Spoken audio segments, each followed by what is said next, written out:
예, 여러분 안녕하세요. 자, 오늘은 고전의 이해와 감상의 제7장 군담 소설에 대해서 한번 공부를 해보도록 하겠습니다. 자, 제7장 군담 소설입니다. 군담 소설. 이 군담이라는 것은 이제 군대 이야기란 뜻이죠. 군대 이야기 지극하면 자, 군대 이야기란 뜻이니까 일종의 이제 뭐 한자로는 이렇게 쓰죠. 군대 군사 군자와 이야기 담자죠. 자, 이것은 이제 결국 전쟁과 관련이 있는 거라고 볼 수 있고요. 자, 그러니까 이 군담 소설은 전쟁과 관련된 이야기다. 전쟁과 관련된 이야기다. 이렇게 일단 알아두시면 좋겠고요. 그래서 이제 이 군대 이야기 속에서 이제 그런 군사적인 능력을 갖춘 그런 그 영웅이 출연한다라고 볼 수가 있겠죠. 자, 거기 뒷장으로 넘겨보시면 118페이지에 소대성의 일대기를 그린 작자와 연대미상의 고전소설 나왔죠. 자, 이름이 이제 소대성이죠. 실존 인물이라기보다는 이제 창작을 한 거죠. 크게 성공한다. 대성이니까. 자, 그러니까 이 소대성전이라는 것은 일종의 창작 군담 소설이라고 볼 수가 있습니다. 우리가 이제 이 군담 소설이라고 하는 것은 역사형 군담 소설이 있고요. 그 다음에 창작 군담 소설이 있죠.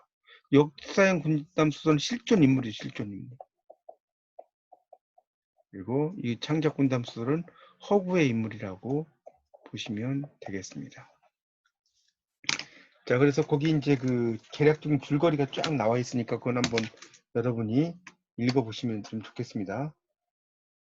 그래도 한번 나온 김에 보시면요. 명나라 때 병부상서를 지낸 소양은 늦도록 자식이 없어요. 그래서 근심하다가 영보산 청룡사 노승에게 시주를 하죠. 그리고 외아들 대성을 얻는다. 대성은 동해 용자의 적강, 이 적강이라는 것은 이제 원래 신선이 인간 세상에 내려온다는 뜻이에요. 이 적이라는 게 원래 신선 적자죠. 내릴 강자입니다. 자, 그래서 이 어려서부터 비범했고요. 부모가 병으로 일찍 세상을 떠나자 고아가 된 대성은 집을 떠나 이제 품팔이와 걸식으로 연명하고요. 청주 땅에 사는 이상선은 기이한 꿈을 꾸고 월영산에서 소대성을 발견하여 집으로 데려오죠. 이상선은 대성의 인물됨이 비범한 것을 보고 딸 채봉과 약혼하도록 한다.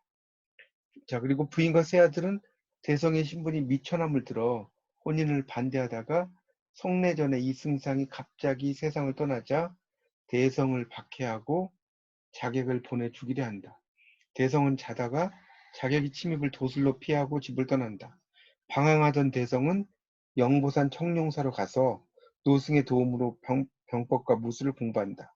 한편 채봉은 다른 데로 시집을 가라는 어머니의 권고를 물리치고 대성이 돌아오기를 기다린다. 대성이 청룡사에서 공부한 지 5년이 되는 해에 호국이 중원을 침공한다는 천문을 보고, 그러니까 하늘에 있는 어떤 그런 것을 보고 이치를 얻는 거죠. 천문이라는 게 하늘의 이제 모양이라든가. 그래서 노승에게 보검을 받고 이상서가 꿈속에서 지시한 대로 갑주를 얻고 한 노응으로부터 이제 용말을 얻어 중원으로 떠나죠.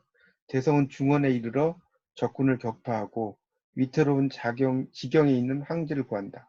황제가 크게 기뻐하고 대성을 대원수로 임명하니 대성은 호국왕을 항복시키고 개선한다. 황제는 대성을 노국왕에 봉한다. 노왕이 된 대성은 청주로 가서 채봉을 맞아 인연을 성취하고 노국에 부임하여 선정을 베푼다. 이 선정이라는 것은 이제 아주 훌륭한 정치를 말하는 거죠.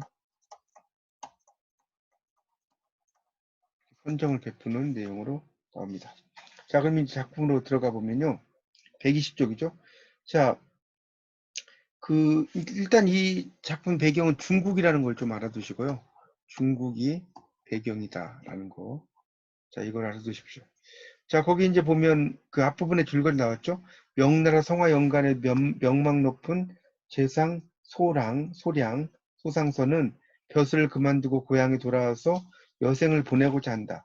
한 가지 걱정이 있다면 자식이 없는 것인데, 자, 부처에게 시주를 하죠. 부처. 에게. 자, 이 시주라는 것은 이제 돈을 낸다는 거죠. 그러니까 돈을 내고 이제 자식을 원하려고 하는 거니까 교환 가치라는 거죠. 자, 그것의 결과 길몽을 하는 거죠. 그렇죠? 그러니까 이 시주의 결과가 되는 거죠.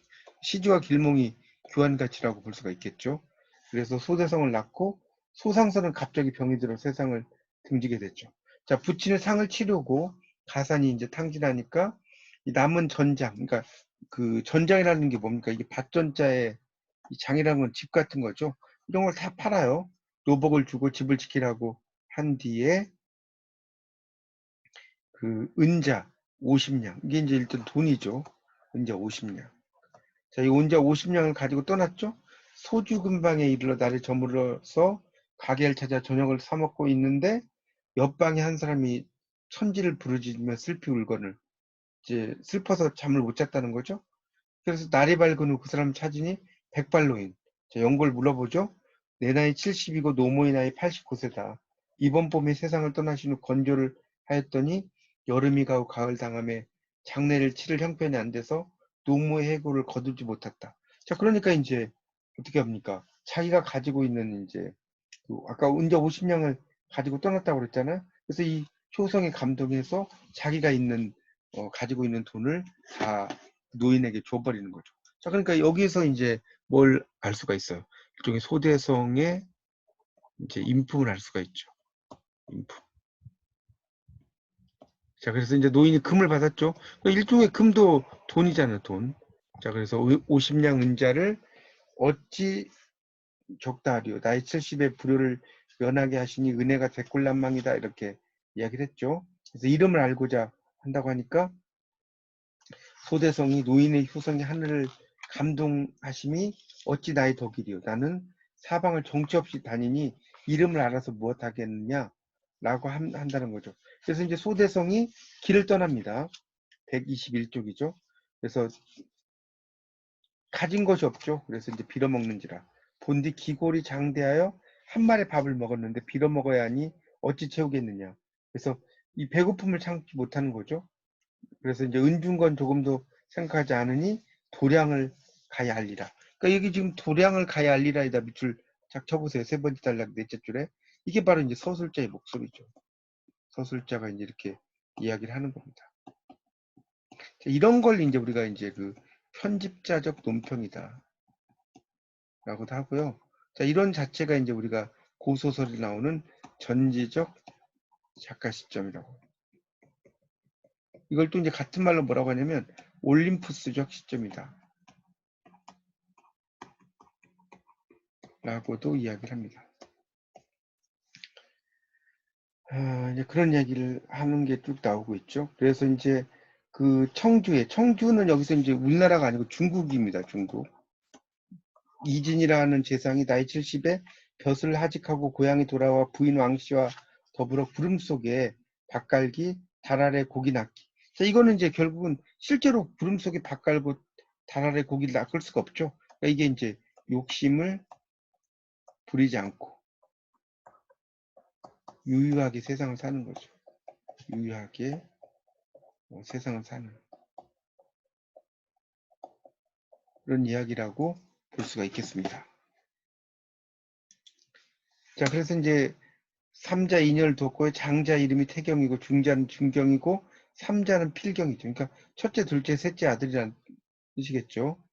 다 공문 거죽에 성취하고 이 성취는 혼인이죠. 장녀는 체란이고 공부상서 정량이 며느리가 되고 차녀는 13살이죠. 자, 왕씨가 채봉을 낳았어요. 이건 이제 태몽을 이야기하는 거죠. 상운. 이건 상서로운 구름이란 뜻이에요. 상서로운 구름. 이 상서로운 구름이 집을 두르고 한 쌍의 선녀가 내려와서 이르되 우리는 월궁선녀다. 하늘나라 선녀라는 거죠. 항아의 명을 받자와 이 얘기를 잘 길러 동해용왕의 태자와 속세연분을 맺고자 하여 부인께 점지하여 천정을 어기지 마라. 이 천정이라는 것은 이제 하늘이 정해줬다는 뜻이죠. 그래서 이제 체운 속으로 표현이 올라간다. 그러니까 체운이란 거는 색깔이 있는 구름이라는 뜻이겠죠. 색깔이 있는 구름. 올라가거늘 이렇죠. 자, 그러니까 결국은 천정 배필이고 이 채봉과 뭡니까? 이 동해용왕의 태자가 나오는데 이 동해용왕의 태자가 바로 누굽니까? 바로 소대성이죠. 이렇게 이제 볼 수가 있는 거죠. 그래서 이제 손녀의 말을 이제 승상께 고하니 신기하게 여겼다. 그래서 승상 부부가 장중 보호, 감춰둔 보호같이, 그러니까 금지 옥엽하고 똑같은 거죠. 금지 옥엽. 금으로 된 가지와 옥으로 된 잎이란 뜻이죠. 그런 것처럼 사랑을 했다는 거죠.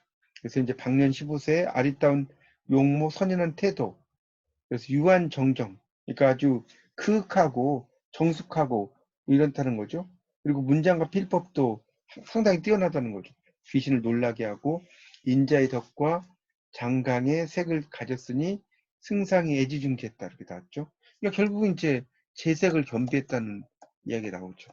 여중 군자, 여자 중에 군자다.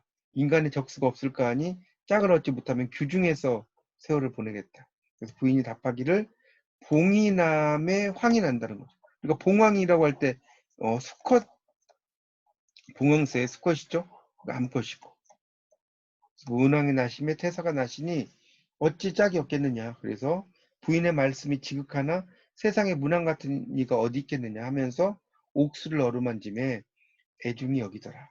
이후로 승상이 널리 혼처를 구하되 마땅한 곳이 없죠.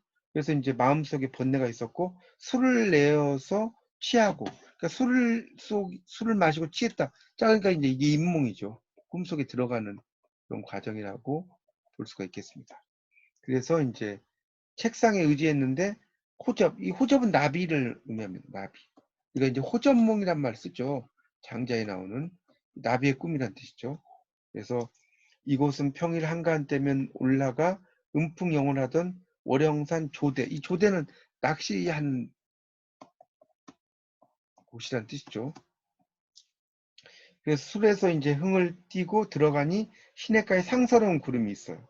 그래서 이제 보니까 청룡, 푸른 용이 설에다가 승상을 보고 반공, 하늘이죠. 솟아서 놀라 깨니 꿈이다. 그래서 이제 죽장 망해로 조대에 올라가니, 죽장은 이제 대나무 지팡이죠. 망해는 이제 신발이고, 그래서 목동이 나무를 베어 시냇가에 벗어놓고 버들 그늘에 의지하에 누웠거늘 승상이 나아가 본즉 의상이 남녀의 몸을 감추지 못하고 머리털이 흐트러져 얼굴을 덮었는데 검은 때 줄줄이 맺혔고 귀 밑으로 주린이가 쌍쌍이 나리니 추리함을 바로 보지 못했다. 일종의 소대성을 이야기하는 거죠. 소대성을 이제 이야기하는 겁니다. 자, 그리고 이제 그래서 이제 놀라서 깼다고 그 위에 나오죠. 깨니 이렇게 나왔죠. 자, 이거는 이제 각몽이죠. 이제 꿈에서 깨는 걸 이야기하는 거니까 일종의 이제 각몽이라고 할 수 있죠. 깨달을 각자의 꿈몽이죠. 그래서 이제 은은한 골격이 비쳐요. 승상이 그 주린이를 잡아 죽이며 잠 깨기를 기다리니 그 아이 몸을 반드시 누우며 도로 잠들어요. 소리를 나지게 하며 봄날이 고나나 무슨 잠을 오래 자는가 일어나 앉으면 들을 말이 있다고 하니 머리를 극적이며 눈을 떠보다가 앉으며 고개를 숙이거늘 승상이 자세히 보니 천지의 정기와 1월의 명광이 비치니 수중의 기린이요. 물속의 기린이라는 거죠. 금중의 봉황이다는 거죠. 그러니까 이제 그말 금자니까 승상의 명감. 명감이라는 것은 이제 지인지감이라는 의미죠. 사람을 알아보는 능력이죠. 지인지감. 요 감자가 이제 거울 감자입니다. 지인지감. 여기서 이제 지는 뭔 하는이죠. 그래서 네 대성을 알아보려. 승상이 일견 한 번 보고 기뻐서 생각하되 내 평일 혼처를 구하더니 오늘에야 영웅을 만났다. 소대성의 손을 잡았죠. 이름 무엇이고 무슨 일로 공궁하뇨? 그러니까 눈썹을 찡그리며 답하죠. 빌어먹는 아이로 하늘이 높고 땅이 두려운 줄 모르오니 어찌 사람이라 하오며 거린의 이름을 물어 쓸데없도소이다. 천지를 모르니 부모 없는 줄 알겠거니와 실정을 숨기면 어째서인가. 그러니까 실제의 마음이죠. 실정이라는 것. 그래서 뭐 그런 이야기를 또 쭉 나오죠. 그래서 이제 거기에 이제 뭐 그 은휘하리오 그 다음 줄에 은이란 건 이름을 숨긴다는 뜻이에요. 은휘. 소자 이름은 성은 소고 이름 대성. 소대성이죠. 어려서 부모를 여의었다. 그러니까 가친함자를 모르도 소이다. 그러니까 가친이라는 것은 이제 아버지를 말하는 거죠. 그래서 이름 알았거니 가문을 숨기면 어째서인가 자고로 오작의 무리. 오작은 이제 까마귀가 까치니까 보통 사람이라고 써놓으세요. 봉황이 없고 우마 소와 말의 무리에 기린이 섞이지 아니하니 소씨 가문에 미천한 사람이 없다. 그래서 이제 노부에게 의심이 없게 하라. 그래서 이제 결국은 이승상이 이 소씨 집안의 사람과 이제 특별한 인연이 있다는 걸 알 수가 있죠. 소씨 가문에 이런 사람이 없다. 이런 이야기를 하니까. 그래서 이제 이 소대성이 자기 이야기를 쭉 하는 내용이 쭉 나오고요. 자, 124쪽의 그 마지막 단락을 볼게요. 그래서 이제 이 말을 마치고 눈물을 흘리거늘 승상이 이루하기를 옛적에 백리에는 양치기를 일삼고 이 여상은 강태공입니다. 강태공은 위수의 어웅, 이 어웅은 낚시꾼이죠. 자, 그래서 너는 나무배기를 달게 여기니 예부터 영웅호걸이 초분이 곤함이 예사다. 어찌 가도이 싫어하느냐 하고 한 가지로 돌아온다는 거죠. 그래서 이제 이 승상이 소대성을 얻고 나서 이제 희열자승하여 아주 이제 기뻐서 스스로 이제 좋아한다는 거죠. 후원서당을 소세라고 하고 머물게 했다는 거죠. 소세라는 건 일종의 마음을 이렇게 청정하게 한다. 이런 의미로 볼 수 있죠. 소세라는 게. 우리가 담양에 가면 또 소세원이라는 곳도 있지 않습니까? 그거 생각하셔도 될 것 같습니다. 자, 그래서 이제 125쪽에 이제 보면, 이제 그런 내용 쭉 나오다가, 세 번째 단락쯤에 소생은 엎드려 대답하였다. 대인의 덕을 입사와 존문에 의탁하고 신 은혜 백골난망이다. 그래서 이제 식량을 짐작하고 한 말 밥을 주어주죠. 그러니까 다 먹어요. 그러니까 양을 안 하니 밥이 나쁘거든. 이거는 이제 모자라거든이라는 뜻이겠죠. 나쁘다는 건. 더 청하라. 모자라거든. 그래서 10사람의 밥을 혼자 먹어요. 어찌 먹사오리까. 그래서 이제 상을 물리고 내당으로 들어가니 이제 그 승상의 희색이 면면함을 보고 말했다. 하면서 이제 아주 기뻐하는 내용이 또 쭉 나오고 있습니다. 자, 그래서 이제 126쪽의 첫째 줄에 보면 택일 날짜를 얻어서 이성지친 이게 이제 혼인이죠. 혼인. 이성의 그 친함이니까 이런 거 이제 혼인을 하게 만드는 내용이 나옵니다. 그래서 이제 소대성을 사이로 이제 맞이하게 되는 거죠. 자, 중간을 좀 건너뛰고요. 131쪽에 세 번째 단락을 보시면 각설이라고 나왔죠. 각설. 자, 이 각설이라고 하는 것은 일종의 상황의 전환이다라고 볼 수가 있습니다. 그래서 자객을 베고 종일토록 가더니 문득 큰 바다를 마주하여 살피되 배가 없어 건너기가 힘들다는 거죠. 그래서 이제 그 탄식을 했다는 게 나오고, 그래서 해상의 어웅은 길 막힌 사람을 건너주소서. 그래서 저 불길을 그치고 배를 강변에 대니까 생이 밥비 오르며 보니 청이동자가 푸른 옷을 입은 동자죠. 벽련화를 꽂고 푸른 연꽃이죠. 손에 옥으로 만든 절을 지었음에 보통 사람이 아닌 줄 알고 살해했다. 인간 무지한 눈이 선동, 신선의 아이죠. 모르고 배를 청했다. 동자가 약수 삼천리 어찌 어선이 있으리요. 약수라는 것은 이제 그 기러기 털도 막 가라앉는 부력이 약해서 그런 것을 이야기하는 거죠. 그래서 이제 넘겨보시면 서편 언덕에 내리라 하거늘 생이 물었다.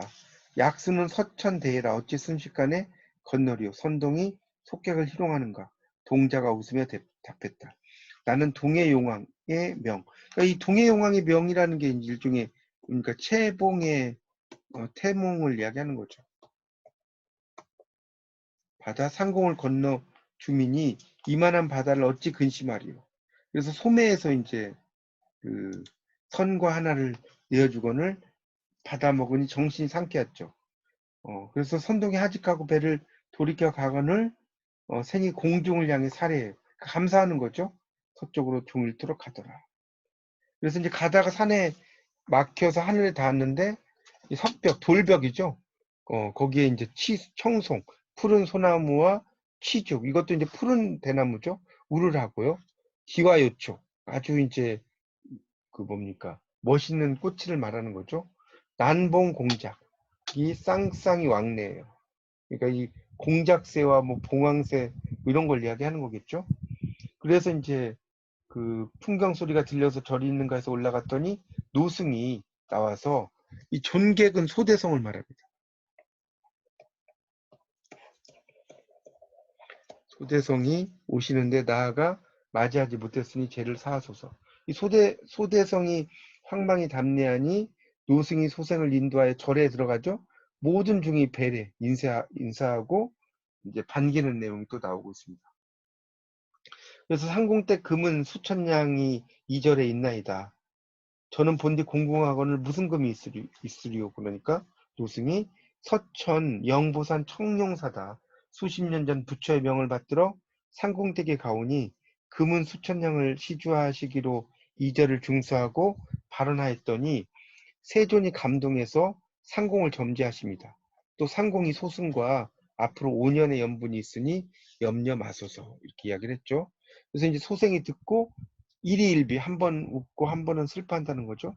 그래서 노승과 함께 병소와 경문을 강론하니 유발승, 이게 이제 머리 안 깎은 중이죠. 유발승이라는 머리 안 깎은 중. 그래서 이제 각설 또 나왔죠. 이게 장면의 전환이죠. 자, 그래서 이제 성화 13년에 각처의 도적이 벌떼같이 일죠. 그래서 천자가 근심을 합니다. 그래서 군기, 깃발이죠. 각도에서 급한 장계, 뭐 여러 가지 이제 글들이 올라왔다는 거죠. 북쪽의 흉노가 서쪽의 선우와 더불어 정병 100만과 장사 1000명을 거느리고 침략했다고 나오죠. 그래서 10여 성이 항복했다. 그러니까 상이 크게 놀라 신하를 모아서 의논하는 거죠. 그런 내용이 또 쭉 나오고 있습니다. 자, 134쪽에 이제 두 번째 단락에 보면 다시 제설 나왔는데 이 제설도 각설과 같다라고 이해하시면 돼요. 그래서 이 제설도 장면의 전환이다. 볼 수가 있겠죠. 그래서 소생이 청룡에 5년을 있으며 매양이라는 건 항상이라는 뜻이에요. 항상 오래 있어. 고향을 생각을 하고 잠을 이루지 못했죠. 공중에서 이르되 용부, 이 용부라는 게 이제 용왕의 아들을 가르쳐요.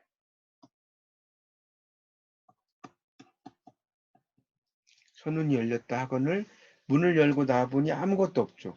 밝은 달이 조용한데 천문을 보니 자미성이 신지를 떠나 서쪽으로 희미하고, 자, 익성이라는 것은 이제 원래 이제 날개 익자죠. 익성. 자, 이때 익성이라는 것은 흉노의 별자리를 가리켜요. 익성이 그 별자리를 떠나서 살기 등등해서 자미성을 침노하니 소생이 탄식하기를 반드시 오랑캐가 강성하여 중원을 침노함이라 하고 도로 방으로 돌아와 병서를 내우는데 노승이 이제 난세를 당하였으니 이름을 빛내소서. 아까 꿈에 세존을 모시고 옥경을 올라가니 태상 노군이 옥제께 여쭈되 익성이 자미성을 시살하나이다 하니 옥제께서 진지하사 익성에게 죄주어 인간에 두지 말라 이렇게 이제 이야기를 했다는 거예요. 그러니까 결국은 이제 여기 있는 것들은 그 사람마다 주어져 있는 그런 그 운명 이런 것들을 이야기를 하는 거라고 볼 수가 있겠죠. 그래서 이제 밑에 보면 소생이 받아보니 삼척 강금이요 명광, 그러니까 삼척이나 되는 강한 금이라는 거죠. 명광, 밝은 빛이 찬란한 가운데 7개의 별이 비쳐요. 그래서 이제 행장을 수습할 때 노승이 이대로 수백일 가면 구할 사람이 있다 하고 이제 사라져 버렸죠. 자, 그래서 이제 소대성이 천지를 구하기 위해서 길을 가는 중에 꿈에서 이제 이승상을 만나서 보신갑이라는 갑옷과 청총마라는 명마를 얻게 되고요. 위기에서 처한 천자의 진중에 도착을 하죠. 그래서 이제 소대성이 난국을 수습하고 승리를 이끌죠. 그리고 이제 황제는 소대성을 노왕에 봉합니다. 노왕이 된 소대성은 이소절을 왕비로 맡고 선장을 베풀다가 승천하는 내용이죠. 뭐 그런 내용이 이제 쭉 나옵니다. 그렇게 이제 볼 수가 있습니다. 그래서 이 작품을 보면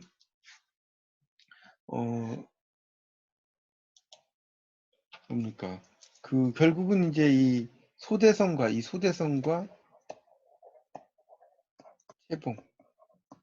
채봉이 만나는 거죠. 그래서 이제 결국은 이제 어떤 시련이라든가 고난 이런 것들이 있고 결국 이제 소대성은 공을 세우는 거죠.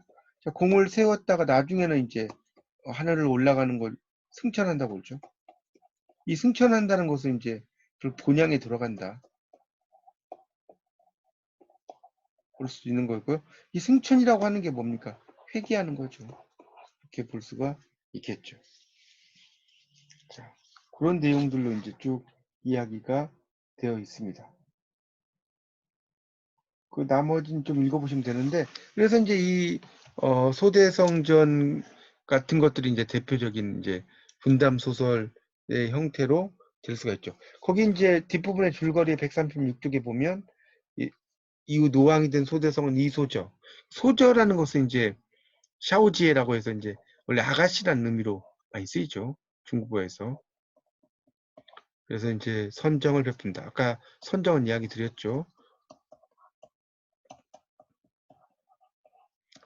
잘한다는 뜻이죠. 정치를. 자, 그런 내용으로 돼 있어요. 그러니까 이런 그 뭡니까? 군담 소설 계통들이 고대 소설에서 주로 있는 것들이 이제 그런 거죠. 일종의 가문이 몰락을 하고 특히 이제 그 신유복정 같은 경우가 이제 그런 건데 가문이 몰락을 해요. 그리고 이제 여기저기 떠돌아다녀요. 유리 걸식을 하죠. 자, 근데 그걸 누가 알아보죠? 지인지감이죠. 주로 이제 알아보는 분은 장인이에요, 장인. 자, 알아보죠. 자, 그래서 처가 건속의 핍박을 받아요.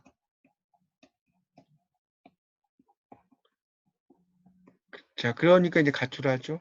자, 가출해서 이제 공부를 하는 거죠. 그리고 다시 공을 세우죠. 자, 그래서 공을 세우는 거 뭐라고 그랬어요? 입공. 자, 이런 식으로 돼 있다는 거죠. 자, 그 다음에 이제 뭐 유충열전 같은 작품도 보면 가문이 몰락을 하죠. 몰락을 합니다. 자, 그런 것들이 상당히 있죠. 그래서 이제 그 몰락한 곳에서 이 아들이 있죠. 자, 아들이 학습을 하죠. 학습을 해서 입공을 하죠. 공을 세우는 거. 이런 것들을 쭉 설명을 하고 있죠. 결국 이제 그러면서 이제 어떤 국가의 적을 징벌한다는 거죠. 이런 것들로 되어 있는 구조로 되어 있고요. 그 다음에 이제 그 장백전 같은 그런 작품은 역성혁명을 다루고 있다는 거죠.